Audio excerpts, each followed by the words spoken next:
IPL 2025 season నేపథ్యంలో ఫ్రాంచైజీలు pitch క్యూరేటర్ల మధ్య జరుగుతున్న వివాదానికి royal Challengers Bengaluru mentor batting coach Dinesh Karthik మరింత ఆజ్యం పోశాడు.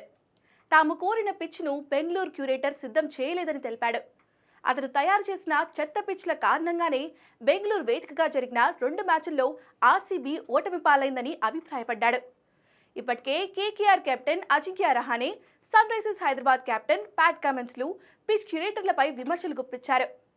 పిచ్ క్యూరేటర్లు తమకు హోమ్ అడ్వాంటేజ్ లేకుండా చేస్తున్నారని అసహనం వ్యక్తం చేశారు. ప్రతి టీం తమకు అనుకూలంగా పిచ్లను తయారు చేసుకుని హోమ్ అడ్వాంటేజ్ను ఉపయోగించుకుంటుంది. కానీ ఈ సీజన్లో చాలా జట్లు హోమ్ గ్రౌండ్లో ఓటమి పాలవుతున్నాయి.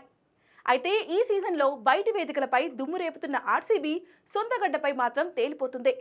2 వరుస విజయాల తర్వాత చిన్నస్వామి స్టేడియంలో ఆడిన తొలి మ్యాచ్లో ఓడిన ఆర్సీబీ గత మ్యాచ్లో వాఖండే వేదికగా ముంబైపై సంచలన విజయాన్ని అందుకుంది.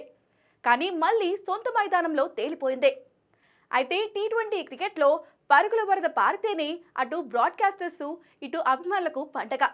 ప్రేక్షకులు బౌండరీలనే ఎక్కువగా ఇష్టపడుతూ ఉంటారు. మా 2 హోమ్ మ్యాచ్లకు మంచి వికెట్ తయారు చేయాలని క్యూరేటర్ను కోరాం. బ్యాటింగ్కు అనుకూలంగా ఉండే పిచ్లను రెడీ చేయమని చెప్పాం. కానీ 2 మ్యాచ్ల్లో స్లో వికెట్ తయారు చేశాడు. ఈ 2 పిచ్లు బ్యాటింగ్కు సవాల్గా మారాయి. అయినా మా బ్యాటర్లు క్రీజ్లో ఉండి పోరాడే ప్రయత్నం చేశారు. కానీ స్ట్రైక్ రొటేట్ చేయడం, షాట్స్ ఆడడం కష్టమైంది. పిచ్కు తగ్గట్లు మా దూకుడును నియంత్రించుకునే ప్రయత్నం చేశాం. మేం క్యూరేటర్తో చర్చించే ప్రయత్నం చేస్తాం.